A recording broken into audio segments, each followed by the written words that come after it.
Transmitter device activated. Coordinates set for Earth 2.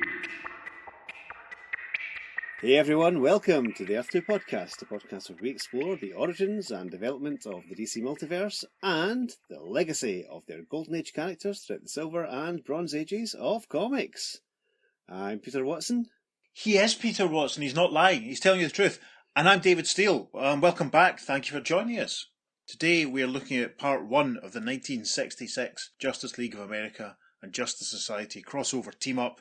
And we're doing a story from issue 46 of Justice League of America that was published on the 9th of June 1966 with a cover date of August 1966. So, issue 46 of JLA is quite a significant one because it's the first appearance in the Silver Age of the Golden Age DC superhero, the Sandman.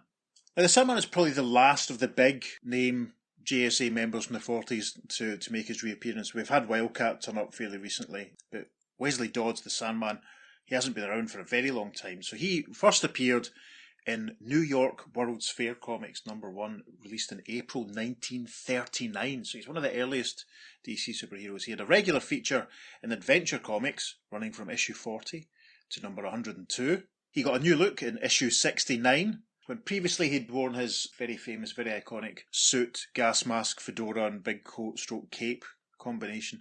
He was given a new look, a very traditional superhero outfit, a yellow leotard with purple highlights, and he was also given a teen sidekick in the form of Sandy the Golden Boy. The interesting thing is that Sandman's sort of costume change and the ultimate fate of Sandy the Golden Boy will become something we talk about in the future, but we're not going to talk about it now. Sandman was also a member of the Justice Society and was there from issues 3 all the way up to issue 21. Now, it's worth pointing out that this revival of the Sandman takes place around about 3 years after Marvel Comics debuted their own Sandman character. Ah, interesting. Now, Pete, see, you're much more of a Silver Age Marvel guy than I. Am I right in thinking that was issue 4 of Amazing Spider-Man? That sounds about right to me, yes. Flint Marko, William Baker. He's had several names over the years. I can't remember which one's his real name, but yeah. I read that story when it was reprinted in Marvel Tales in the 80s, and I seem to remember he gets... Yes, I had that issue as well. Yeah, he gets defeated by getting sort of sucked up by the school Hoover, if memory serves. Yep, that's true. Marvel's Sandman is literally a man of sand. Because, you know, he's quite a prominent Marvel character in sort of the Silver Age and Bronze Ages, the Sandman. Mm-hmm. And I know we've mentioned in the past, one of our favourite comics is the issue of Marvel 2-in-1, issue 86, when he reforms. Yes. Becomes not quite a goodie at that point, but kind of reconsiders. It's worth pointing out that there were a couple of Sandmen being published at the same time. And in a similar sort of way, Peter mentioned recently when we were chatting that issue 9 of The Avengers, which is published in August 1964, apparently it's his favourite single comic of all time. It certainly is, yes. Uh-huh. And that introduces the character of Wonder Man. Yep. And that's about a year after Superman met someone called Wonder Man in issue 163 of his comic. So it just goes to show there's a lot of good names being flung about and used by the comics publishers at this time. You know, and if you've listened to our episode on the MF Enterprises Captain Marvel, you were probably surprised that there wasn't a Sandman popping up then, because let's be honest, it could have happened. If they had another issue, I'm sure there would have been. Yes, absolutely. Just as on a wee tangent, PC, tell us about Avengers issue 9 and why you like it so much. It's just a fantastically told one and done story. I originally had it in the British Comics reprint when I was a boy, and the story basically is Wonder Man is Simon Williams, and he's basically like a low rent Tony Stark. Right. He's got some dodgy business deals that kind of all fall through, and in order to try and escape getting sent to jail and being ruined, he accepts an offer from Baron Zemo. Ah. Heinrich Zemo, the original Baron Zemo, okay. Along with the Enchantress and the Executioner. He accepts an offer from them to be given powers, and he gets these ionic powers. So he's an incredibly powerful character, and he is going to infiltrate the Avengers. And he decides he wants to just reform then, instead of working for the Masters of Evil. Right. But it turns out that unless he gets further doses of this ionic energy, then he's going to die. Ah, disaster. Oh no. So he has to work for the Masters of Evil, but in the end he decides he's just going to reform properly and work with the Avengers against Baron Zemo. And of course that means he dies. For a time. He gets better. He does come back. He gets better. He's one of my favourite Avengers, actually. I was a big fan of him in the 80s. I loved his sort of safari jacket uniform. Yeah, that's a good look. I even liked the one that he had for a while in West Coast Avengers, the green and red one that everyone else seemed to hate, but I thought it was great. Oh, I'm not a fan of that one. I like the black t-shirt one with the red W. That was cool. Yeah, it was pretty smart, yeah. Mm-hmm. This is the Wonder Man podcast. Shall we move on to JLA 46? Yes. As is the tradition, do you want to tell us about the cover? It's a lovely purple background. We've got the go-go checks at the top. Mhm. It's 1966 after all. And underneath the Justice League of America logo, we have Solomon Grundy and Blockbuster. Two big heavyweights of Earth 1 and Earth 2 right there. And they are punching the living daylights out of Batman, Wildcat, and Sandman, who's getting crushed by the falling body of Batman. Yeah. And they're doing it all through sound effects, because, as I said, it's 1966, folks. Yeah. Wildcat is being punched through the O of the word pow.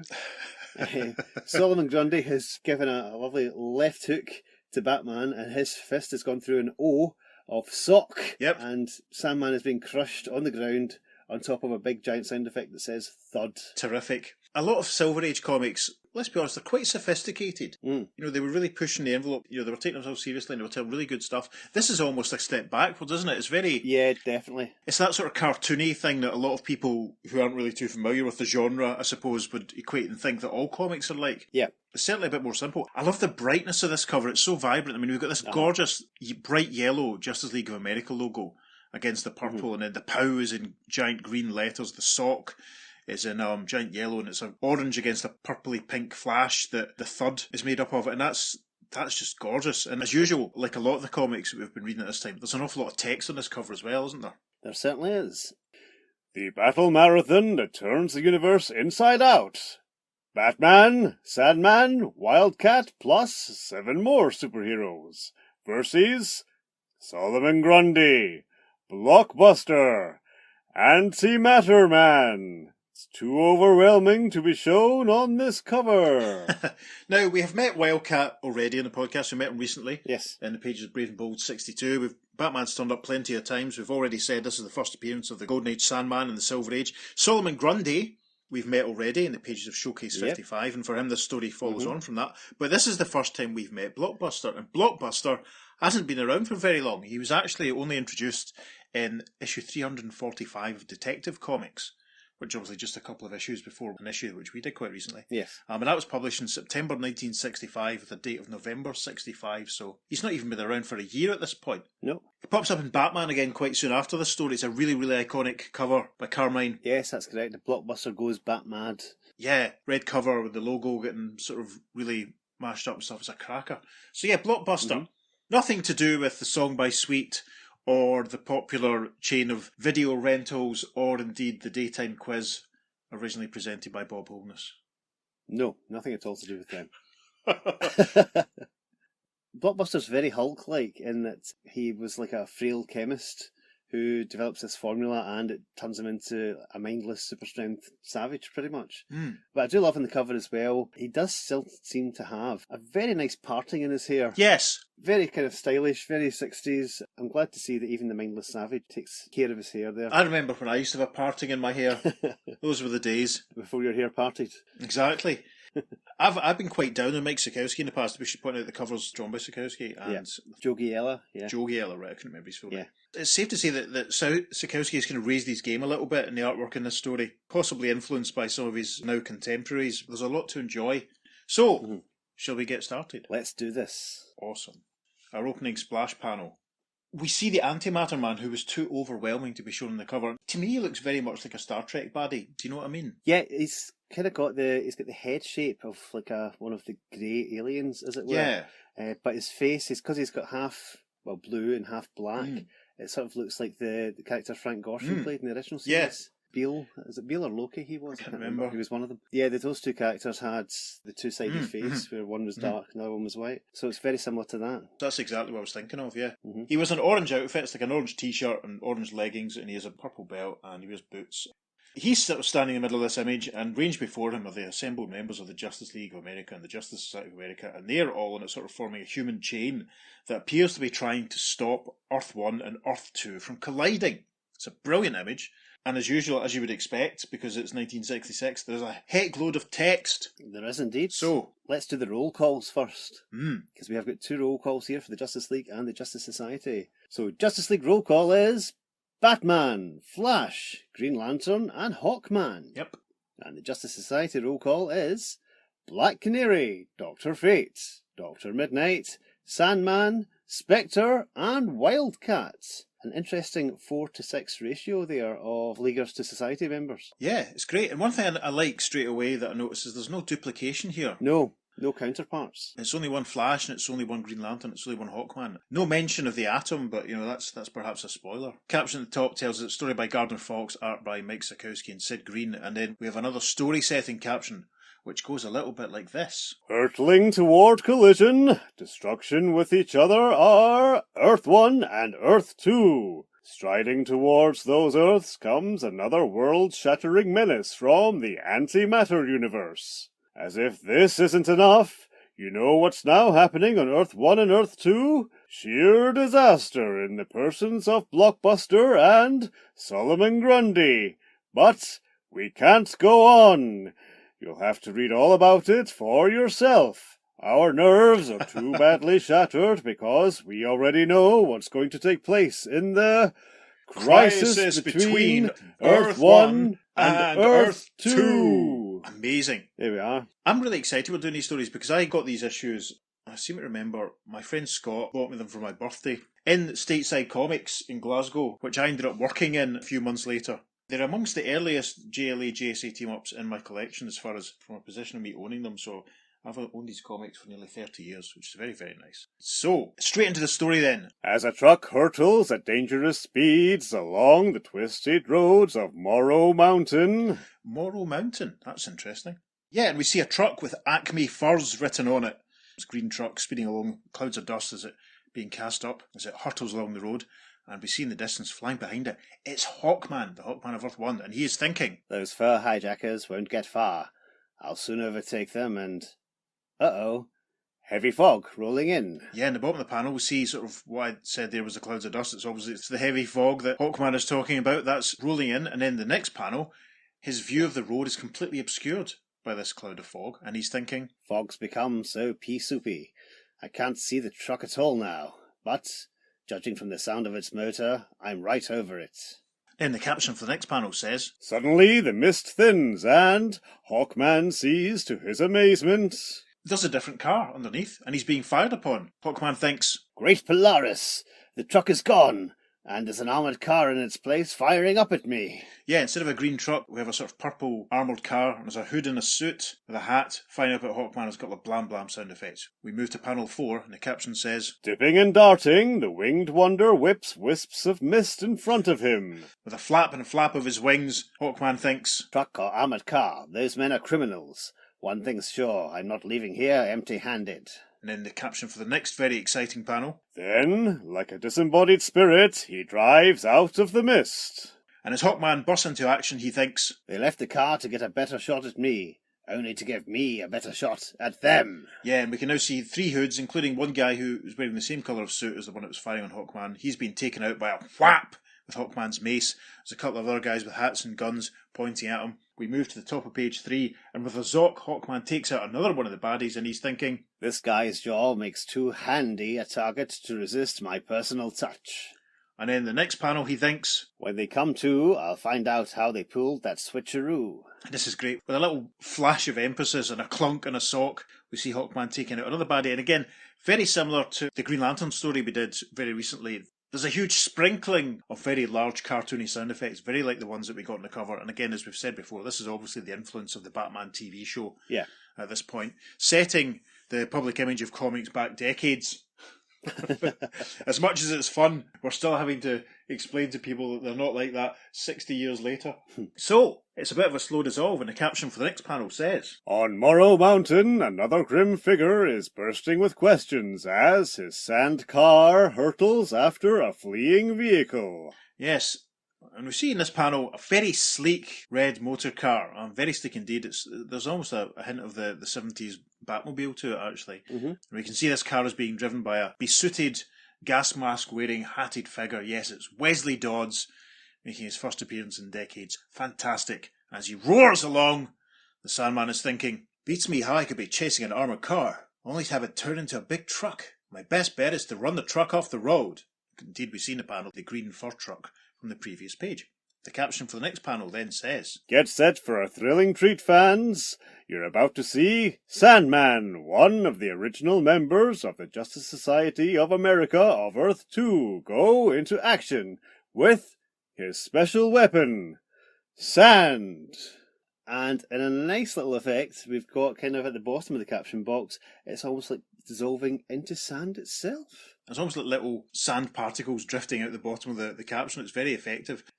And it's a very small, very dynamic panel as Sandman, with a screech, roars past the truck, which with a slightly exaggerated crash, obviously he's run it off the road. Acme Furs, tremendous. The next panel shows Sandman leaping out of his car, running back towards the truck. The bad guys are getting out of the truck, and the Sandman is thinking, I don't have to be a mind reader to know these characters are crooks, no matter what sort of vehicle they're riding in. A handful of sand into the air and... An oddly shaped energy rod flashes a torrent of heat and water at drifting grains of matter. Yeah, Sandman is wielding a gun in this final panel. And as the caption says, it's firing a little burst of red heat, and we can also see some water coming out of it, and there's a little cloud of sand in front of him. And as he's firing his gun, Sandman is thinking, their guns will be no match for my special weapon. Over the page then to page 4. And in the first panel, page 4, the baddies are reacting to what Sandman's fantastic new gun has done. The first baddie says, A cement wall formed like magic in front of us. And the second hood says, Hey, that's not Hawkman. What kind of deal have we stumbled into? And they're both firing their guns with a blam and a wham at this very orange-coloured wall of cement that the Sandman has managed to create in front of him. And I've got to say, that's quite a departure from what Sandman used to do in the olden days. yes, there's going to be more of that as we go along. Yeah, the first sort of early Sandman stories were almost sort of very atmospheric, noirish. Yes. Not really superhero stories as such, but then when he was rebooted, and obviously and Jack Kirby and Joe Simon were working on him, it was very traditional sort of acrobatic sort of superhero stuff. So this is quite an evolution for Wesley Dodds, it must be said. So now, the second panel on page 4, the caption says, The cement wall crumbles into a sandy curtain as the grainy gladiator surges forward. Sandy Curtin. I think my dad went to school with someone called Sandy Curtin. Hello, Sandy, if you're listening. Make sure you follow us on all our social media, Sandy. This is tremendous. There's so much going on here. The instant wall of cement has crumbled indeed when Sandman is marching forwards, and one of the bad guys is saying, Look out, whoever he is, here he comes. And as the Sandman moves forward, he's thinking, I've been out of the crook-catching business so long, these thugs don't even know me. In the next panel, Sandman is firing his gun again, and the sand that made up the cement wall has now been reconfigured as sort of glass bubbles that have encapsulated the bad guy's guns. And one of the bad guys is saying, This guy's a whiz. He turned the sand into glass. And the big bad guy says, He got us handcuffed. Then the next panel with a giant exaggerated sock sound effect, Sandman knocks out the other baddie, saying, Talk up. How'd you change that armoured car into a hijacked truck? Then have a change of scenery in the next panel, and a caption box that says, Hawkman and Sandman are not the only crime fighters wondering what strange force has come upon their normal, orderly worlds. For instance, at this moment on Earth 2... And I have to say, Sikowski's artwork here is terrific. The expressions and the detail and the features on these two bad guys is amazing. I'm almost lost for words, actually. It's terrific. They almost look like Dick Tracy bad guys. Yeah, they're amazing. So we have a hood and a hat with a cigarette wearing a green suit, and another guy wearing a slightly fancier hat with what looks like some fishing flies in the band. He's wearing a blue suit, and the guy in the blue suit is holding up a bag. But rushing in from the background in this panel, it's Dr. Midnight, who of course we met recently in the pages of The Flash. As Dr. Midnight rushes in, he says, I diagnosed this case as a bank robbery. Now I'm here to operate. That's fantastic dialogue. And the bad guy in the blue suit says, Trouble ahead, it's Doc Midnight. Fantastic. So we skip over a page to page 5, passing an advertisement for an 80-page issue of Jimmy Olsen. And the first caption at the top of page 5 says, Out of his medical satchel, Dr. Midnight yanks a specialised weapon. Yeah, whereas Sandman had a nifty gun, Dr. Midnight has some new accoutrements as well. It's fascinating. And Dr. Midnight's holding up this gadget. It's a gun with a sort of star-shaped barrel almost, or various sort of little barrels coming off it in the sort of formation of a star. And radiating outwards, we have our now familiar sort of concentric circles and then some little waves of radiation it looks like coming from it. And as he's operating this, Dr. Midnight says, When I came out of retirement, I changed some of my crime-fighting techniques. Demonstration number 1, my Cyril tuber. Then the caption for the next panel says, The weapon quivers and hums, and shocked nerves react to its stabbing power. And the next panel shows the radiating sort of concentric circles. They're all coloured sort of red, orange and yellow, sort of in alternating patterns. And we see the two baddies basically being, it looks like they're being flung up into the air. And we can see that the money they were trying to steal is sort of fallen down. Their guns have been thrown out their hands. Dr. Midnight says, "Now I don't have to rely so much on my old-fashioned blackout bomb." And one of the floating, discombobulated baddies says, All of a sudden, I'm doing a crazy watusi. Fantastic. And in panel 3 of page 5, a nice close-up shot of Dr. Midnight operating his equipment, and he's thinking, "The nerves of the human body control all its actions and reactions. By stimulating them in a certain way, I can control what these thugs do." And then the caption for the next panel says, Then, from the open bank vault off to one side of the chamber, a third gunman fires. Yeah, thanks, Gardner Fox. Saying what we see, very handy. Yeah, indeed. It's a sort of high shot here up above behind Dr. Midnight. We can see the bank vault open at the top of the panel, and a hooded and besuited man fires on the Doctor. But Dr. Midnight thinks, "Another one. I've got a special treatment for him." From another anode of his medical weapon, the Man of Midnight triggers a blast of power. And Dr. Midnight thinks as he fires his gun, just as a Cyril probe can change warm flesh to solid ice with liquid nitrogen during an operation, so also can my Cyril tuber. And we see that this baddie from the vault, his gun has been blasted and shrouded in ice, which is insane that Dr. Midnight now has this equipment. And this final baddie, he exclaims, My hand, frozen solid. Outstanding. We now move to the top of page 6. As the crime crusader leaps forward to round up his captors, he finds himself whirled around and around, violently and incredibly. Yeah, all of a sudden, it looks like Dr. Midnight has become like a human top. He's spinning around. We see his body whirling around, and it's almost like the 5 faces of Dr. Midnight as he rotates. And he exclaims, What's happening to me? I feel like a top with legs. And then the caption for the next panel. Suddenly, hands reach out to grip and stop him as... And indeed, suddenly, it's Barry Allen, in costume as the Flash of Earth 1, and he's arrested Dr. Midnight's movement, grabbing him by the shoulders, and the Flash says, Dr. Midnight, where'd you come from? I was just about to pull a whirlabout capture of some bank robbers when they disappeared, and I nabbed you. I was doing the same thing when I found myself spun out of my Earth 2 and into your Earth 1.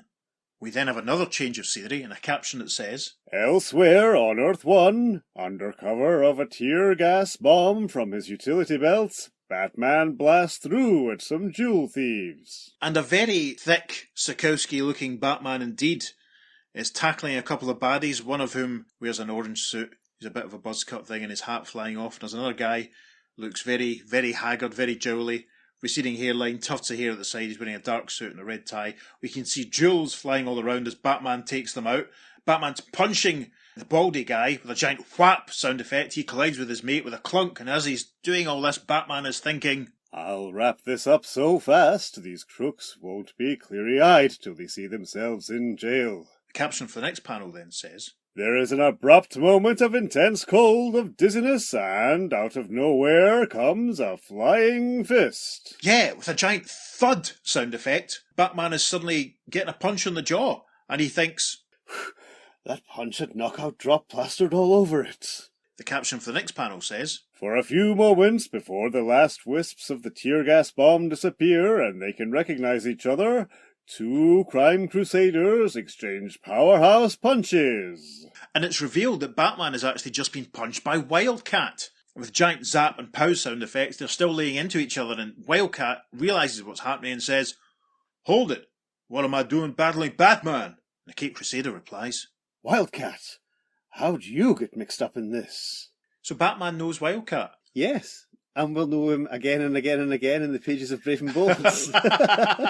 Interesting. So yes, Batman. This is the first meeting of Batman and Wildcat in the pages of our podcast. So that's quite nice. That's worth noting. Yes. Over the page now to page 7. Here and there, on Earth 1 and Earth 2, other people are having difficulty with similar eerie changeovers. Yeah, this one's hilarious. We see, obviously, in the middle of a wedding service, some shocked bystanders as a very disturbed bride exclaims, Ah, you aren't my Robert. And an equally startled groom says, And you aren't my bride, Barbara?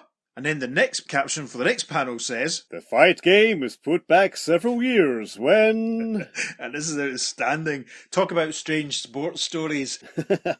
We're now in a boxing ring with a boxer, as you'd expect, bare-chested, gloved up in shorts, looking at a guy who's just warped in from the golf course. And the golfer says, 4! Hey, where's the tee? And the boxer replies, Where'd Bedlam Bobo go? Punch Drunk Love, amazing. Wow, it's all kicking off. Interdimensional Earth 1 and Earth 2 drama. This is great. I wonder what's causing all of these people to be swapped around. I wonder if we'll find out soon. So, we now move towards the bottom of page 7, and a caption says, On Earth 2, Black Canary is chasing a burglar across a rooftop when... Yeah, we see Black Canary, and she's not in a rooftop. She's running through a swamp by the looks of it, and she's thinking, lost sight of the crook, and my senses too, judging from this marshland I'm inexplicably sloshing through. So then in the next panel, we have a caption that says, At this mystifying moment, a green glow surrounds her, and... Green Lantern Hal Jordan appears in the air above Black Canary, and he says, Black Canary, I've just got an emergency signal from the Flash. He said something about people being whisked back and forth between Earth 1 and Earth 2. And Black Canary says, If I'm on your Earth, Green Lantern, I'm one of the victims too. And now things really start to kick off, because the final page-length panel of page 7, it shows the ghostly Guardian, the Spectre, and a caption that says, Far out in space, this Spectre is enlarging himself toward the asteroid belt beyond Mars when... And the Spectre is thinking, Starman alerted me that some of the asteroids were about to move out of their orbit, fall toward Earth. He's off on another urgent case. Asked me to handle it. Hey, what's that? Strange tugging on my body. Then we move to the top of page 8 and the caption says, Exert all his titanic energies as he will, the ghostly Guardian cannot withstand the overwhelming pressures that draw him out of this cosmic universe. Yeah, and it looks as though the Spectre is dissolving. This is a really cosmic panel from Sikowski. We can see some planets and some space in the background as the Spectre. I'm still fighting the urge to call him Jim after all these decades. It's basically, yeah, there's no other word for it. He seems like he's evaporating into a cloud of smoke. And he's thinking, I feel like smoke drawn by a strong suction. Where is it taking me? Not far away, in a striped prison globe of mystic energies, the marshland monster known as Solomon Grundy feels an alien power surging into his body. And this panel shows Solomon Grundy as we last saw him in that little bubble of energy created by Dr. Fate and Green Lantern, still floating about in space, and he yells, Roar! We see the bubble starting to move, and the caption says, Hurled out of orbit, battered by the fantastic forces that have affected others on Earth 1 and Earth 2, the prison in which Dr. Fate and Green Lantern placed the macabre man-thing hurtles earthward. Yes, so the bubble starts moving down towards Earth, but then it also shatters. You can see Grundy starting to break free. And I like that little mention again of the macabre man thing. It won't be the last. It won't be the last. Terrific. So we have a nice caption to close out this opening chapter of this story, and it says, What's going on and off Earths 1 and 2? Only time and the mysteries of space itself hold the answer. Read on for the startling developments that build to a smashing, awe-inspiring climax. Continued in 4th page following. Now, one thing before we go further, one thing I want to comment on here is the Spectre mentions Starman. Yes, as if he casually phoned him up. Yeah, and we see Grundy close by, not far away in space and time, etc. So this, I suppose, clarifies something we talked about slightly when we did our first couple of Showcase Spectre episodes. Mm-hmm. This confirms then at this point that Spectre is on Earth too. Absolutely, yes. So, we continue a few pages following. We have this issue's letters page. We have some Cap's hobby hints. We have some direct currents mentioning the Legion, the Metal Men, Earthfighting Forces, Sugar and Spice, Breathing the Bowl, and Lois Lane, a few others. We have The Policeman is Your Friend, one of those lovely public service announcement pages that we used to get. And then, as we reach story page 9, we have an opening caption that says, Crisis between Earth 1 and Earth 2, Part 2. So, Part 2 begins with a large caption box that says, To face a desperate challenge from some unknown force or adversary, the displaced members of the Justice Society gather with the involved Justice Leaguers in the Earth-1 secret sanctuary. Disbelief and grim determination etch their faces that furrowed fury as the realization burst on them that they have no clues at all to the solution of this mysterious menace. Fantastic. And this is a really, really good... I mean, I can't praise Sikowski's artwork enough. He's really raised his game compared to the sort of the childish chicken scratchings that took up so much of the first couple of JLAs that we did. Maybe I'm being too harsh on him, but this is really nice. It's a pleasure. So we see The Flash, Dr. Midnight and Hawkman. They've obviously been doing some contemplating. It's a very shiny floor as well in this JLA headquarters because we can see not almost the reflection sort of. It really gives it real depth. It's really nice. Green Lantern and Black Canary come rushing in. So Dr. Midnight is stroking his chin and saying, "It's absolutely incredible. Men and women of both Earths transferred back and forth at random in madcap fashion." And Hawkman addresses the arriving Green Lantern and Black Canary, saying, "Here comes Green Lantern, and what a pleasant surprise, Black Canary." As Green Lantern and Canary rush in, Canary says, "Has anybody learned what's behind this? Green Lantern tried to send me back to Earth too, but was powerless to do so." Next panel, Dr. Midnight offers, "I wonder if the trouble spot we're hunting is on my native Earth too." Green Lantern says, "Even if it were, how'd we get there? My power ring couldn't send Black Canary back." And the Flash cuts in with, "And don't count on my super speed vibrations to do it. I've already tried, and no can do." Awesome. One thing I want to say before we go further, I think it's an excellent idea, the people being swapped back and forth between the Earths and all that. I mean, ordinary humans who aren't aware of the whole superhero thing, that must have been terrifying. And I wonder if this is the first time really then that the idea of the multiple Earths really comes into sort of, shall we say, the public consciousness? Yes. You know, for all the inhabitants of Earth 1 and Earth 2. Definitely, yeah. That is something that we will follow up on later. Yeah. Much later on in the podcast. Yeah. Is, you know, how well known it is. Because I seem to remember that when we did, I think it was when we did Flash 129, there was a newspaper headline which talked about the other Flash. The parallel world, yes. Yeah. That's correct. So it'll be interesting as we go to kind of try and map out how consistent Yes. this sort of thing is. But anyway, yeah, so we now move to the top of page 10. And the conversation between this little mixed bunch of Justice Leaguers and Justice Society members continues, and Black Canary is saying, "Then, for a while at least, we're stuck here on Earth 1. And Dr. Midnight says, While diagnosing our troubles, we'd like to offer our services as substitutes for any of your members who are teleported to Earth 2. The Flash says, "Offer accepted." And Green Lantern then interrupts with, "Hold it! A news flash coming in over our international radio." International radio, amazing.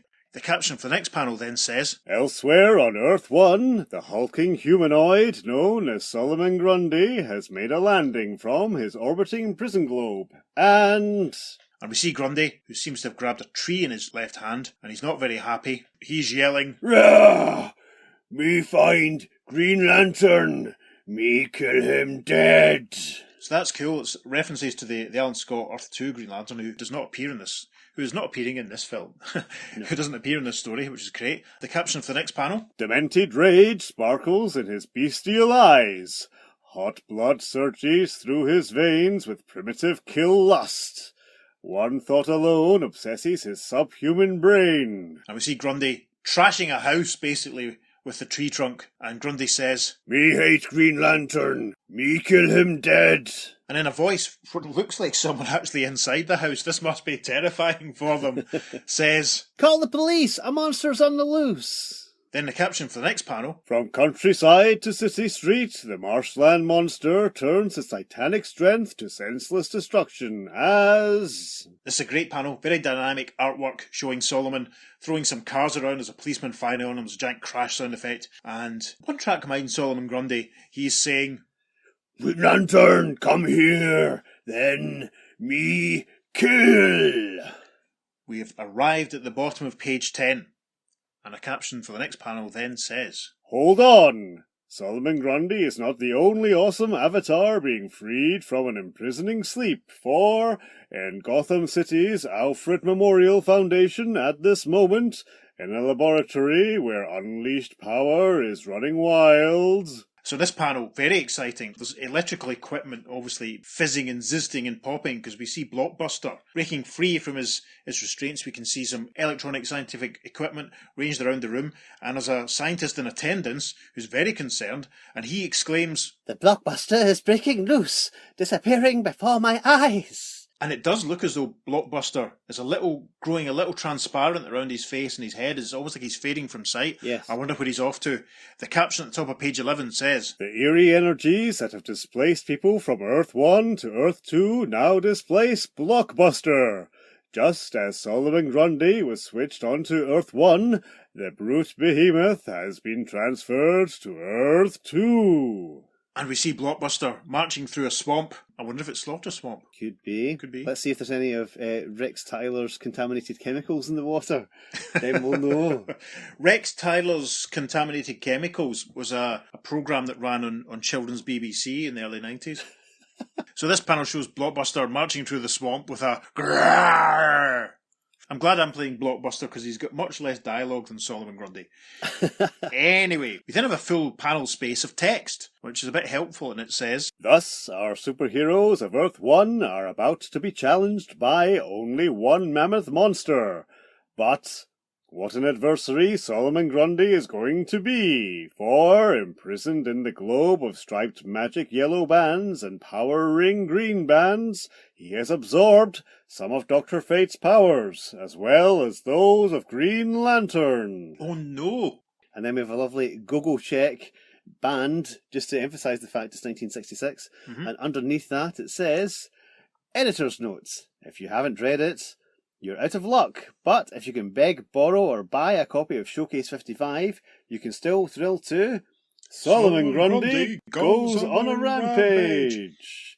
Or just listen to our previous show. Yes, please do, because it's great. So, the next panel on page 11 has a caption that says, But before we get to that pulse-stunning, power-packed battle between Solomon Grundy and the Justice members, we want you to peek in on a certain laboratory in Ivytown. yes. And this panel shows the Atom, Ray Palmer, in his civvies, hard at work in his laboratory, with his assistant, Enrichita Negrini, and Ray is thinking, My emergency Justice League signal buzzing like mad.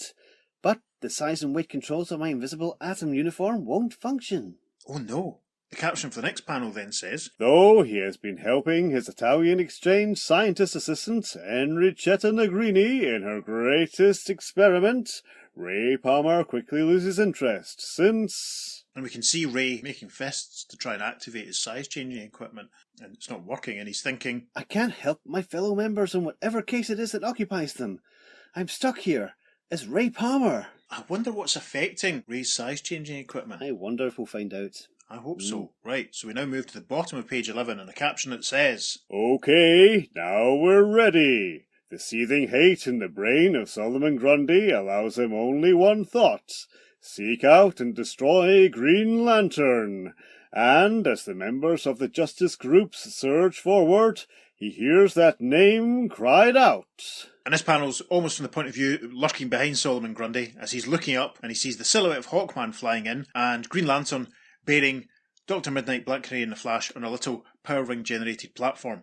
Canary says, Green Lantern, look, it's Solomon Grundy. Grundy exclaims, Green Lantern! Ah! Me kill him! Before we move on, interestingly on that panel, Flash seems to be crouching down. I wonder if he's taken off his yellow boots so that he can actually stand on the thing. But he does actually look as if he's crouching down, so he may well be sitting so that he's not going to fall through the platform. I hope so. That would be terrible. So, we now move to the top of page 12. Solomon Grundy blinks with hesitation. This is not the Green Lantern he knows, but the name's the same, even if the costumed figure isn't, and so... Action! There's another very dynamic panel. I'm very impressed. I wonder if he spiked it from Gil Kane. I'm very down on Mike Sikowski. So we're up in the air now with Green Lantern looking down towards Grundy, who's hurling a rock up at Hal Jordan's Green Lantern. Grundy yells, Kill! Cool! And Green Lantern says, Grundy, you've got the wrong party, but I'm turning this into a surprise party for you. The next panel, Green Lantern fires the boulder that Grundy threw back at Grundy, and Green Lantern says, To start the festivities, here's a sock in the schnozzler. Amazing. The next panel, with a bwam, Grundy punches the rock and it shatters. Grundy roars, Rah! Dr. Midnight and Black Canary in the background of this panel, and Dr. Midnight is thinking, wow, Grundy smashed Green Lantern's blast with his bare fist. How'd he come up with that extra power? The next panel, Black Canary is approaching Grundy, and she's thinking, I'll break a pellet of paralysis powder from my amulet. A bit of feminine charm to soothe the savage beast. The caption for the next panel says, The blonde bombshell blows that powder right at the mammoth man-thing, who promptly blows it right back. Yeah, see Dinah blowing the powder, and then it must be said, a very rotund looking Grundy with a foo sound effect, blowing it straight back. A bit of simultaneous action on that panel. We move to the top of page 13. Canary is down on the ground. The caption says, As the girl gladiator drops, the Scarlet Speedster rockets forward. Again, this looks tremendous compared to some of the stuff we've had in the past. The Flash moves forward, whirling both his arms, and he's thinking, I'll windmill that stuff away from Black Canary while whipping up a storm of objects to Solomon Grundy to distract him until I can come to grips with him. Yeah, we see rocks and bits of trees sort of flying around. A lot going on. The caption for the next panel. Then, as Flash superspeeds at the marshland monster, Grundy's hands are flailing around him and he yells, Ah! Me stop you! Me send you back! Yeah, it's obviously having an effect because the Flash says, Hey, I'm not moving forward. I've been stopped dead in my tracks. The caption for the next panel. unable to stop his progress, in reverse, the Scarlet Speedster races backward around the world. Wow, yeah, and we see Barry as the Flash running full speed, but backwards. We see him running backwards over some water, maybe it's the ocean, and he's thinking, I still have all my speed, but for some strange reason I'm not able to control it. But maybe this won't be a total loss if I can slam into Solomon Grundy from the rear. yeah, this is great, because obviously Barry must be going at some speed because he's completely lapped and gone all the way around the world. For the next panel, the caption says, Straight to his starting point, he back dashes. we see Barry running at speed, reversing towards almost a crouching Solomon Grundy, and the Flash is thinking, When I wham into him at this speed, that swampland savage is going to be banged galley west. Then the caption for the next panel at the bottom of page 13 says, Oops, whether Solomon Grundy is doing this with the magic of Dr. Fate or the powering energy of Earth 2's Green Lantern makes no difference. Brother, he is doing it. And Grundy has turned around the next panel and seen the Flash coming towards him, and Grundy seems to be gesturing again, and he proclaims, Ah! Kill! Kill! and it looks like the Flash is lifting up into the air, and the Flash is thinking, Rising into the air, up and away from him. over the page to page 14. Now it is the Man of Midnight's turn. And we see Dr. Midnight coming in behind Grundy with his fancy weapon that we met earlier in the story raised, and the Doc is thinking, if I ever saw an emergency case, this is it. I'll anaesthetize him with a laser beam. A barrage of red energy inundates the marshland monster. For an instant he stands quivering, shaking with uncontrollable rage. Yeah, see what you see with a giant roar of, Ah! we see Grundy being struck by the red energy from Dr. Midnight's laser beam. It's quite effective. He looks very like the Hulk there, it must be said, doesn't he? Yeah, absolutely. Much more than some of the other ones. Then the caption for the next panel says, Then, with a bellow of mad fury, he rips that lethal laser light from his body, hurls it away from himself. yeah, you know, the power that he has blagged from Dr. Fate and Green Lantern is quite extraordinary, because Grundy just shoves the red laser light energy away from him and it falls down on the ground. Grundy exclaims, Kill! Kill! Kill!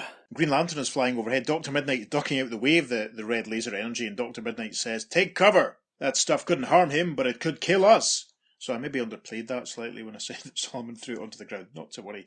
Then we have another panel which runs the length of page 14 from top to tail, and the caption says, Hawkman swoops in. this is great. Hawkman swoops in and grabs Grundy by the hair on the top of his head. Grundy roars again, Ah! and Hawkman says, I'll pull the hairy snary bit and yank him up by his top piece. I'm going to have that as my message alert tone on my phone. So we're now at the top of page 15. It's another full-length, page-length panel. The caption says, Struggling desperately, shrieking with ungovernable hate, the macabre man-thing is lifted upward. So this panel, where again the point of view is sort of behind Hawkman up in the air as he's lifting Grundy up with the hair. Green Lantern is busy with his ring, and Black Canary and Flash and Dr. Midnight are running towards him. Green Lantern is saying, "Good work, Hawkman. This is our chance. Come on, everybody. Free rides today on my flying carpets." Yeah, Hal has conjured up flying carpet using his power ring. So the next panel on page 15, the caption says, Footloose but not very fancy-free, the swampland savage is turned into a human punching bag high above the surface of the planet. Yeah, and that's basically what's going on in this panel. Hal's Green Lantern ring must have borne them up to chase after Hawkman and Grundy, and we see Barry the Flash getting some slaps in, and Black Canary punching at Grundy, and Dr. Midnight gesturing with his gun, and Hal seems to be doing something too. So, And Hawkman's still pulling him by the hair. yeah. Aye. Which can't be nice. No. So, the caption for the next panel. Blow battered and fist flailed, Solomon Grundy weakens. His desperate twistings grow less frenzied. His mammoth body can absorb no more of this superpowered punishment. Hawkman is now carrying Grundy by his collar. You stop pulling him by the hair, which is quite nice. And we can see that Dr. Midnight, Flash and Canary are back down on the ground. Green Lantern is gesturing towards a sort of mountain range in the distance. And Green Lantern says, "Hawkman, over this way for the grand finale." the caption for the next panel, A power-ringed wedge opens up an entire mountain. Above that mighty maw flies Hawkman with his inert burden. and we see the front of the panel, the flash from Green Lantern's power ring as he has basically made the mountain open up, and Hawkman lets go of Grundy, who falls into the chasm. And we have a closing caption for this page which says, Will thousands of tons of solid rock and granite hold the macabre man-thing? No one can answer that question, yet. Right now, however, the Spectre is facing an even more deadly menace. We arrive now at the top of page 16, and a caption says, Drawn between worlds on the borderland of everywhere and nowhere, the disembodied detective comes face to face with the terrifying challenge of the unknown. The challenge of the unknown. Yes. Not to be confused with the challenges of the unknown. No. A single challenge of the unknown. Yes, Yes. single challenge of the unknown. That was the less successful spin-off series. And this first panel on page 16 shows the Spectre basically confronted with the antimatter man who we saw in the opening splash panel. So as a reminder, he wears an orange outfit. His face is sort of one half is sort of blue, one half is sort of black. Whereas his eyes are just circles with sort of stars inside them. Again, they're sort of alternating colours and mismatched. The Spectre is thinking, what is that thing? An intelligent being of some manifestation of unguessable natural forces in this space sector? It's giving off an odd glow that's weakening me. In a very effective single shot of the Spectre's face, he's thinking, with my spectral powers I can sense that it comes from an antimatter universe. If it comes in contact with solid matter of my universe, instant destruction. Next panel, Spectre takes a punch at the antimatter man with a giant whoop sound effect, and he thinks, since I am a spirit, I am not composed of positive matter. I must fight and defeat this unknown before it crosses over the borderland into Earth itself. We then have a closing caption box which says, Sheesh! Is Spectre ever in for a shock?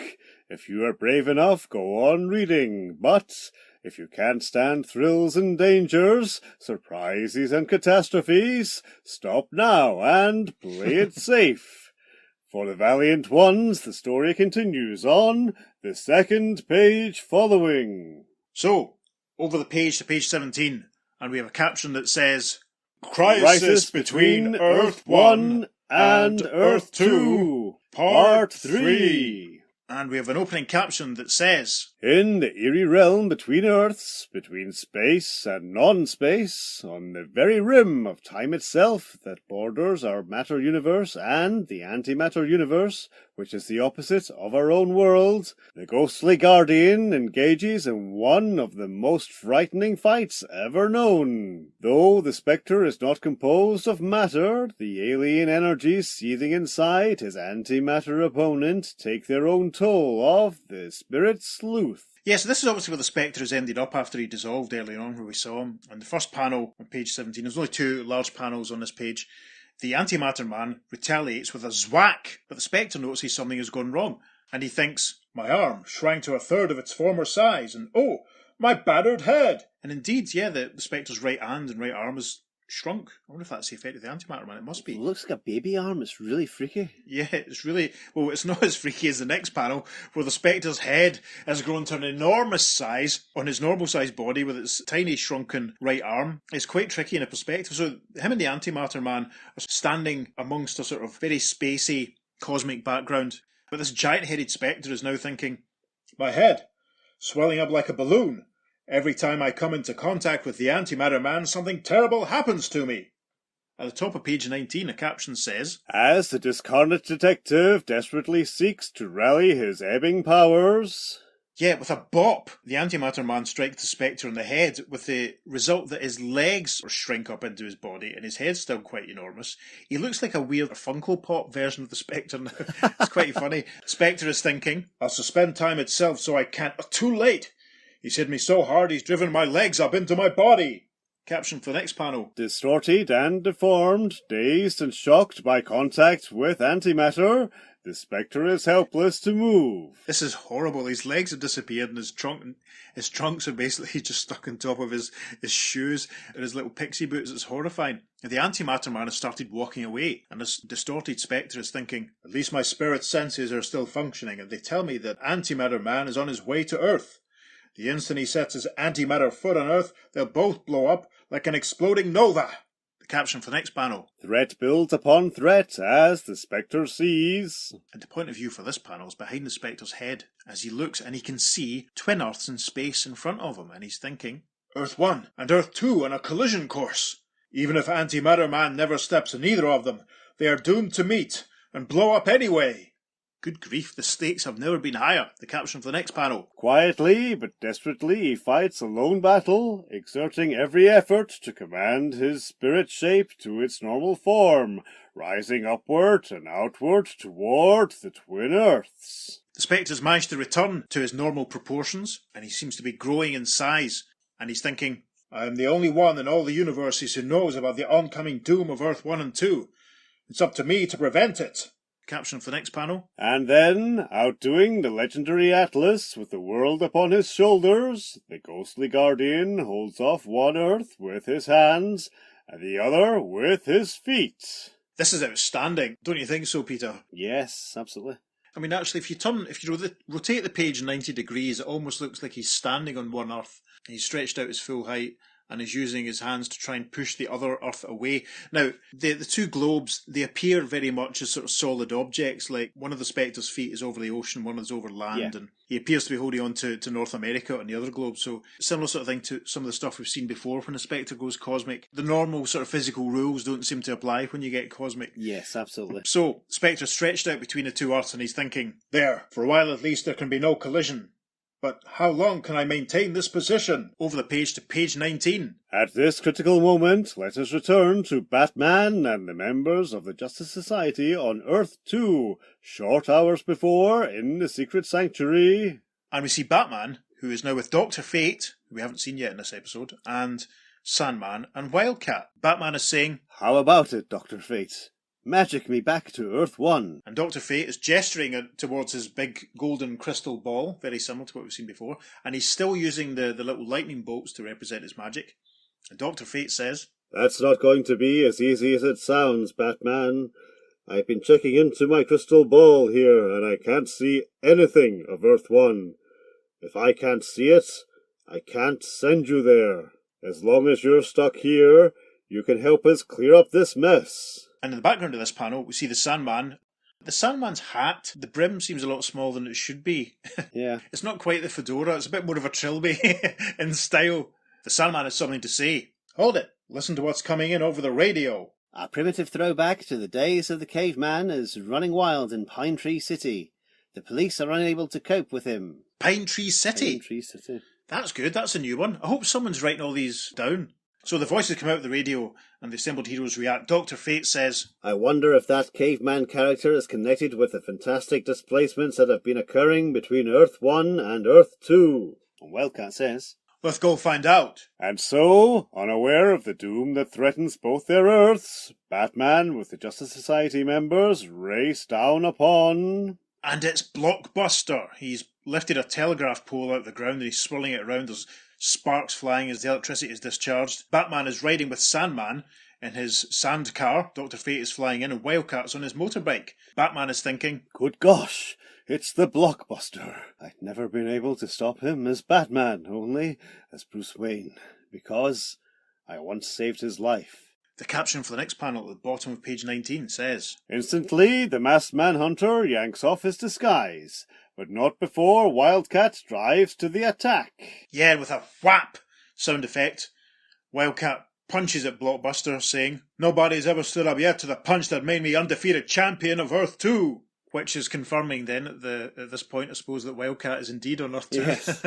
so far. At least one version is. Yes, as you say, at least one version, possibly. So, we're now at the top of page 20. The caption says, Blockbuster does not blink even under that frightful blow. Instead, with a zock, Blockbuster punches Wildcat, who goes flying backwards into the unmasked Batman. And Bruce Wayne says, wait, I'm the only one who can handle him.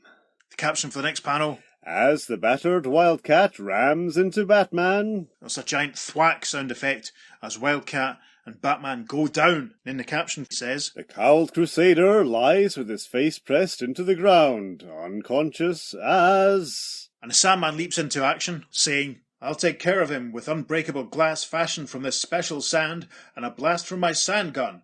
So Sandman has produced some special sand from somewhere, hurled it at Blockbuster, and he's firing his sand gun, which obviously has some kind of alchemic transformative effect on the minerals. Very interesting, and it does tie into something in the future. It's very, very clever. So, the next panel. It looks like Blockbuster's been frozen in a block of ice, but actually, the Sandman says, Got him locked up inside shatterproof glass, harmless as a glass statue. We see the gun firing a little burst of heat, which is obviously is melting the sand into glass. However, we reach the bottom of page 20. The caption says, Petrified by the hard sheath, the British behemoth stands rigid, until, with a mad bellow of berserk ferocity... Yeah, with a giant roar, Blockbuster bursts out of the glass, a giant crack as the glass shatters. Sandman goes flying back, saying, Incredible! He smashed his way out! Over the page to page 21. Forward darts the master of magic. Dr. Fate gestures with his magic lightning bolts, and he thinks, Got to change that deadly glass to water, make it splash harmlessly over Sandman. And indeed, with a couple of splashes, we see the glass change into water. And I really don't like this Trilby-style hat that they've given the Sandman. It's obviously influenced by the contemporary sort of Rat Pack sort of stylings, I suppose. Or maybe slightly less contemporary now, we're at 66. Anyway, the caption for the next panel. Then he turns his attention to the caveman Colossus. Dr. Fate flies towards Blockbuster, gesturing with his magic. There's a burst of energy around Blockbuster, and the Doctor thinks, I'll lift him up into the air as a human balloon, where he can't do any harm. So, the caption for the third panel, page 21, says, But, even as Blockbuster rises upward, out of his mighty body flow the electrical impulses it absorbed in the Alfred Memorial Foundation. And there's an odd rip sound effect, and it looks as though Blockbuster's gesturing with a sort of pink-flamed energy. Dr. Fate thinks, Amazing. He has the power to convert my magic kinetic energies into some type of power that he can utilize himself. The next panel, panel 4 on page 21, with a zoot sound effect. Blockbuster is hurling his pink flame energy at Dr. Fate, who recoils, and Dr. Fate thinks, Overpowering me with my own magic aura. Must say again here, the artwork is tremendous. In the bottom panel of page 21 now, Blockbuster has grabbed Dr. Fate by the wrist with a "Gah!" says Blockbuster, and Dr. Fate thinks, Can't move. My body seems caught in a spell. And then on page 22 we have a panel which takes the full length of the page. Into the air, Blockbuster swings his victim. Blockbuster has got Dr. Fate's right wrist in his left hand and he's whirling him up above his head. He's roaring "Grah!" But down on the ground in front of him, we see an unconscious Wildcat, but Bruce Wayne, aka Batman, is starting to come to, and he's pulling himself up and looking round at Blockbuster. So the caption for the next panel on page 22 says, Dazedly, Bruce Wayne lifts himself up on one knee. His hand flashes outward, palm up. And we see Bruce looking up at Blockbuster. The caption for the next panel. Across the Blockbuster's misshapen face passes a strange look as he sees the face of the man who once befriended him. And with an "Arr!" Blockbuster turns his attention to Bruce Wayne. It must be said, Blockbuster's eyebrows are spectacular here. He looks like one of the girls off Geordie Shore. He looks terrific. And Bruce Wayne says, I'm Bruce Wayne. You remember me. I saved your life in a quicksand bog. The closing panel for page 22 then has a caption that says, Then, with a happy shout, he drops Dr. Fate and catches hold of his friend, his pal, his buddy.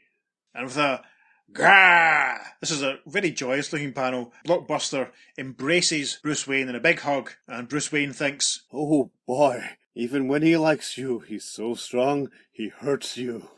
Over the page, past an advertisement for an exciting ant farm that only costs $2.98, we're at the top of page 23, and a caption that says, And when the Justice Society members come to... See Dr. Fate, Sandman in his annoying small hat, and Wildcat, and Blockbuster looks much, much happier. He's patting Bruce Wayne, Batman, on the back with a thumper, and Bruce is saying, He will obey me in my civilian identity. I am the only one besides his brother whom he will listen to. And Wildcat says, You've revealed your true face to us. Well, it doesn't matter since we're on Earth 2, and you're from Earth 1. Sandman adds, Your secret will be safe with us. Dr. Fate says, But this doesn't solve our immediate problem.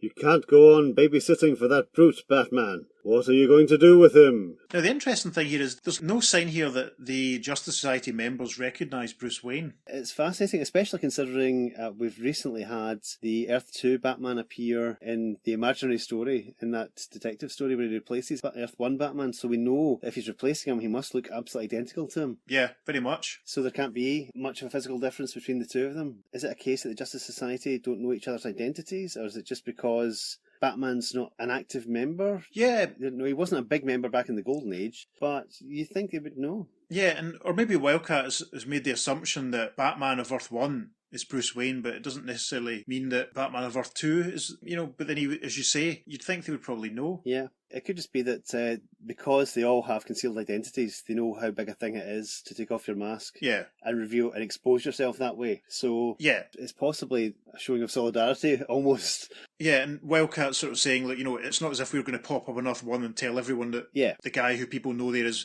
Batman is actually Bruce Wayne. Although he could pop round to Wayne Manor and say, by the way, are you Batman on Earth 2?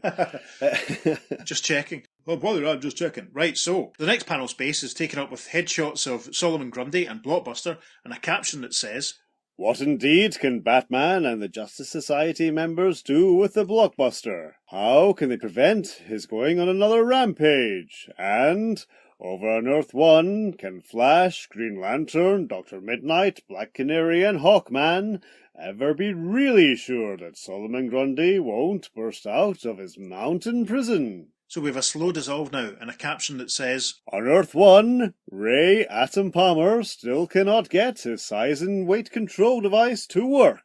And we see Ray's assistant in the background working away, and she's saying, I believe I am succeeding, Ray. I am doing what I set out to do. Oh, it's so exciting. And in the foreground, Ray Palmer is thinking, I wish I could succeed in what I'm trying to do. You know what, Peter? I'm starting to wonder if maybe Henry Chetter's equipment has got something to do with everything that's going on. Let's find out. I wonder. So, we dissolve back into that scary cosmic space where we saw the Spectre and the Antimatter Man, and we see the Antimatter Man striding, and the caption saying, And don't forget, Antimatter Man, who is approaching Earth as he strides across the eerie realm between worlds. Finally, what of Spectre and the crisis he's trying to stave off between Earth 1 and Earth 2? Over the page to the closing page 24, we see the Spectre still standing with his feet on one Earth, trying to hold off the other Earth with his hands. The caption says, Out on the very rim of existence, where nowhere becomes somewhere and time merges into space itself. And the Spectre is thinking, Strange, overwhelming forces are hurling the two Earths together. I cannot resist them much longer. The non-matter form of the disembodied detective shrinks. Smaller he becomes, and still smaller. Yeah, it looks as though the Spectre's shrinking as the Earths get bigger. So, we have a closing caption for issue 46, and it says, You do not dare miss the concluding chapters to this tale of terrific forces which pit superheroes against the grim giants of Earth 1 and Earth 2, against the dread danger of Antimatter Man, against the coming crash of two worlds, which will mean the utter destruction of mankind. Is there anything the Justice League and Justice Society members can do to prevent the absolute end of everything? Amazing answers, next issue. Wow. I like Crash of Two Worlds was a nice little mention there in the final panel. Yes, the coming Crash of Two Worlds, yeah. That was terrific. That's quite epic, yes. That was so exciting. It was very full on, full throttle. Mm. There's a lot to talk about there. Where do you want to start then? First of all, let's talk about the Justice Society. It's great that, again, they seem to be pretty much the focus. There's more of them in this story than there are of Justice Leaguers. And it's just really cool. Obviously, we've had Solomon Grundy come back, who's a big JSA baddie, which is quite cool. Yes. Gardner Fox seems to have a bit of a minor obsession about upgrading the JSA and their powers and abilities. Yes, that's a good point. Yeah. You've got Dr. Midnight's Cyrotuber device, which seems to basically do anything. Yes, whatever the plot requires. Sandman's sand gun and what he's doing with that is actually something that will feature much later on, and indeed we will get onto that later on. It does form a big part of character development for a different character. Yeah. But that's way down the line. But at least that has some roots in his background and everything. But Dr. Midnight seems to come out of nowhere. I mean, the fact he's got a freezing ray on it seems to be, has he taken that from the icicle? Modified one of the icicle's ice guns and put that on as an attachment? Yeah. It's weird. I'm not really into Dr. Midnight having this little multitask gadget gun all of a sudden. Yeah. Comparatively recently, when we did issue 159 of The Flash, we talked about what uses blackout bombs might have been in that story. Mm-hmm. So I wonder if then the DC Comics team have sort of thought, hang on a minute, all Dr. Midnight has got is these blackout bombs. Yeah. Let's try and make them more interesting. We didn't even see the blackout bombs in this story. No, true. Why didn't you use a blackout bomb against Blockbuster, for example? That'd have been good. Yeah. To disorient him. That's a good point. I mean, because obviously we talked before about Our Man having a belt radio and Black Canary having some extra equipment and all that. And again, Black Canary uses something from our necklace choker in this issue. I had a look back at the Golden Age Black Canary stories to see if there's any sort of precedent for this. And there have been occasions where there has been something on our choker, but not to the extent of, here's some gas pellets I can throw. Yeah. I've only found 3 instances of it in the Golden Age, because I've got the Black Canary archive and it reprints all our Golden Age appearances, apart from the All-Stars. Didn't go through all the All-Stars, but I can only find 3 in the archive. She's actually got an actual Black Canary pendant in the middle of her choker, and the beak of that is like diamond tipped, so she used that to cut glass. Right. Inside it has got a mirror, so she used that to deflect a beam in another story. And the third thing is there was a flint in it which she used to start a fire in one story. But again, that's just her solo stories. I don't know if it was used to a different extent in the actual JSA stories. But she's an expert in judo. She holds her own in fights without having to resort to gimmicks on her choker. So, obviously later on, we've got a Black Canary who has a sonic scream and actual power. Okay, fair enough. But trying to fit tiny wee gadgets onto the small choker that she's got when, she's got pockets in her outfit, which should be a lot easier to put things in and use. I always find that sort of thing quite bizarre, in that it's almost like she's got a mini utility belt. Because at this point, Black Canary doesn't have the canary cry, which we've all got used to over the years. Yeah. And I mean, that's one thing. Recently, there was the trailer for the new animated Justice Society movie that's going to be coming out. And you and I both sort of twitched a little bit at the fact that Canary had this canary cry in the Golden Age. Yeah, and first of all, she exists in World War II. She didn't actually be until 1947. But never mind. Yeah, exactly. It makes sense at this point in her career when she doesn't actually have superpowers to be resourceful enough to have all these knickknacks or whatever about her that she can use. I mean, they are getting older, so it would make sense, yeah. Yeah, exactly, yeah. One thing I thought was great was just the casual way that Dr. Fate rocked up. Yeah. He was just there. Yeah. He didn't get an introduction scene. It was just like they're at the base and he's there and they joined at mid-scene. I really liked that. I thought that was good. He's almost been the front and centre JSA'er in the previous stories that we've read. He's almost like the Superman of the team in a way, in that, he seems to be the one that sort of takes charge, takes leads, and the focus is on is putting the Spectre aside for a moment. He's the most powerful one that actually is there all the time. Yeah. We've not actually seen the Spectre working with the Justice Society yet. Nope. Not since they've been revived. We saw there that he got a call from Starman, which I really like. And do you know what? I really liked the way that the two teams got mixed up. Yeah, that is good. The last one we did in 37-38, the Justice League was incapacitated. It was the Justice Society's story. Yeah. In the previous one, they all took turns fighting the crime syndicate. So this is the first time that almost like they've drawn the names out of a hat and picked them all out. So it was nice having them sort of mixed up. I liked Batman's scene with them at the end where he had to unmask. Nice bit of bonding, yeah. Yeah. References, of course, to Blockbuster breaking out of the Alfred Memorial Foundation, because this was the time when the Wayne Foundation was rebranded as the Alfred Foundation, because Alfred was currently dead, although not really. He was the outsider. I've gone on to this story before. Don't like it. Yes. So Yeah, I don't like it. And do you know, it's fun. It's worth pointing out, actually, at this point, as we do JLA issues 46 and 47, we still haven't reached the final story that we did in the Rosatana episode months and months and months ago. That's true. We still haven't quite caught up. I'm intrigued by Grundy being dropped in the middle of a mountain as well. Yeah. That was a lot of fun.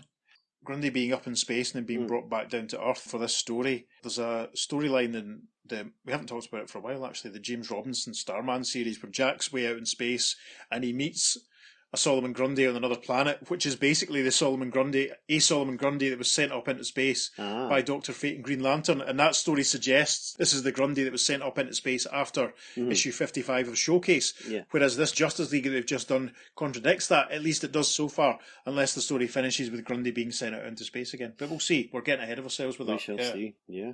It's nice to see Ray's lab partner, Enrichetta Granatini, turn up in this, because she is a supporting character in the Atom, and she actually does come back post-Crisis as well. Oh, fantastic. She's a big feature in the Power of the Atom series. Right. So it's quite cool that that's a character that you generally think of as just like a supporting character in the Atom, and it's like, who really remembers her?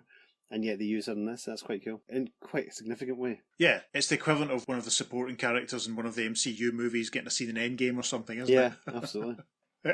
Yeah, I really enjoyed this one. It rattled along. There was a lot going on. Some of my favourite characters in it. It was great seeing Sandman back, and it's nice to see the two teams properly interacting, really, for the first time since 21 and 22. So yeah, there's some interesting stylistic changes in this as well. You commented in the artwork. It looks almost Murphy Anderson-ish in some of the panels, which is very cool. And also, you can see some Gil Kane influences. Yes. But one of the stylistic things I want to talk about is, again, you can totally tell when this is. It's right in that Batmania moment, because we've got, as well as the big giant sound effect captions that they've got here, there's a change in just the style and the tone of the actual captions themselves. They're almost conversational. Like, okay, now we're ready. Yeah. You see that, it's almost like talking to the reader. Yeah. Even the use of the go-go checks in the middle of a caption box, the go-go checks that run across the top of the covers of all these issues at this period for DC. Is really just something that's totally evocative of the time. Here's another caption that says, "Oops, whether Solomon Grundy is doing that." It's conversational. It's really weird. Yeah, it's completely different, isn't it? Yeah, totally different from anything we've had. Because normally they're a bit more detached and a bit more telling the story, but this is conversational is a really good way of putting it. Yeah. So it's just fascinating seeing that. Okay, we'll move on now to the reader reaction. That's in the JLE mailroom from issue 50. Issue 50 I love. It's the Lord of Time. Awesome. It's a great issue. And the first letter goes, Dear Editor, JLA 46 raised such a plethora of issues that I just had to take pen in hand and express myself. So, sit back and relax and prepare yourself for an eyeful. I would like to commence by stating that once more congratulations in order for you and your staff in turning out a real blockbuster. No pun intended. JLA 46 topped all the preceding Joint Justice Group classics, a feat almost impossible to achieve in a view of last year's excellent Crisis on Earth A. Specifically, this year's Crisis story proved a masterpiece because of its A. Originality. The usual run-of-the-mill plot pits a group of superheroes against a menace from space or some kooky scientist, but never answers the old puzzler, what if they had to face both simultaneously? In this issue, you not only threw two earthly villains, Blockbuster and Solomon Grundy, and an extraterrestrial menace, Antimatter Man, at the super best of both worlds, but plagued them with three mysteries. Why are the Atom's controls malfunctioning? Why are the people from both Earths being transported to each other's sphere? And why are both worlds on a collision course? B. Artwork. In tapping inker Sid Green to supplement Mike Skowski's pencils, you hit upon the perfect combination. Mike is a great artist in his own right, but just as two heads are often better than one, so did Mike's panels take on greater clarity and depth with Sid as co-pilots. C. Choice of JSA members. Ever since you initiated the Earth 1 and Earth 2 stories, it has been your policy to bring back at least one JSA member hitherto unknown to your present generation of readers. Thus it was with great satisfaction that I viewed the return of Sandman. Too young to be exposed to his adventures during the Golden Age, I had always wondered about his role in comicdom. I was also elated by Dr. Midnight's return. His new weapon was in fine keeping with the medical part of his moniker. The inclusion of the Spectre was fine thinking. Dr. Fate, Black Canary and Wildcat were equally good choices for this year's roster. And that's from our old friend, heard from him before, Joseph J. Arrell from New York, New York. Excellent. And the editorial response. Your 3-point rundown of what made JLA 46 such a blockbuster did indeed cause us to relax, to such an extent that it leaves us with just enough energy to say, thanks, editor. That's lovely. Cool. Right, so the second letter. Dear editor, you, sir, are a taxing burden to your readers, and especially those who are in the custom of regularly commenting on the magazine you produce. What does a person say to an editor who consistently surpasses the quality of each previous issue of the magazine he turns out after the same person has lauded the same editor regarding the unsurpassable quality of the previous issues? It's a problem. Believe me, this is the best letter ever. I'm tickled. Consequently, I am somewhat at a loss as to how I can cogently comment on JLA 46 Crisis Between Earth 1 and Earth 2, since I've said before that the Justice Society adventures have reached their pinnacle. The fact is, they haven't, because in what is becoming a customary occurrence, the new story surpassed its predecessors. I would agree with that so far, to be honest. Cool. I think what pleased me most about this story was its structural balance. The simultaneous balance of several plots, a trademark of writer Gardner Fox. He may write better stories, but none so well constructed. He handled it exceptionally well, and to be used effectively, it must be so. First, he sprung the transfers of everyday people between the two Earths, which we didn't really talk about, but that was joyous. Yep. That was really funny, the golfer and the boxer especially. True. Good start, the letter continues. Then we find that the Justice League and Justice Society have also been afflicted. The action starts to pick up. Several panels later we find that Solomon Grundy and his Earth 1 counterpart, the Blockbuster, the choice of another villain would have destroyed any semblance of balance, cheers for the author's awareness of this, have been interchanged. The plot thickens, finally acting as a fulcrum and balancing point for the skillful interchange is the Spectre's encounter with Antimatter Man and his struggle to save both Earths. Marvellous. What more can I say? And that's from our old friend, Bob Butts of South Bend, Indiana. And the editorial response to Bob Butts is... We're not concerned so much at what more you could have said as the choice of the one word you singled out to sum up the story. Marvellous. A very competitive word indeed, says the editor. Excellent, excellent. And the final letter says, Dear editor, though the race is only half over, it looks as though I stand to collect. In my letter in the August JLA, I said that issue 43 was the greatest comic mag I've ever seen. And I'm not exactly happy to say, I am still holding that opinion. Oh. JLA 46, superb in its own way, did not let me down. But the cover was a flop. I see nothing more absurd than those visual sound effects that were so generously presented on this cover. And something else which bothered me. Batman's name was in print twice as big as Wildcat's or Sandman's. So it is. Certainly, I know what a big rage Batman is. I think he's one of the greatest, if not the greatest character in comicdom. But even Batman is not great enough to deserve a billing like that. I could find no fault with the artwork. The storyline was good. It could have been better, but probably not by much. To avoid putting my foot in my mouth, I won't form any permanent opinions until I read next issue's sequel. And that's from Mitch Theophila from Wadsworth, Ohio. These are great points to make because they really highlight the contemporary attitudes and everything that's going on. And indeed, the editorial response says, with Batman such a drawing card at this time, think of how many of his fans who are not readers of JLA will have been attracted to this issue. And you'll get the financial point of our Batman emphasis. Editor. Terrific. Very, very interesting editorial comments here. Very interesting, very honest. Yeah. Yeah, the reference to Marvel.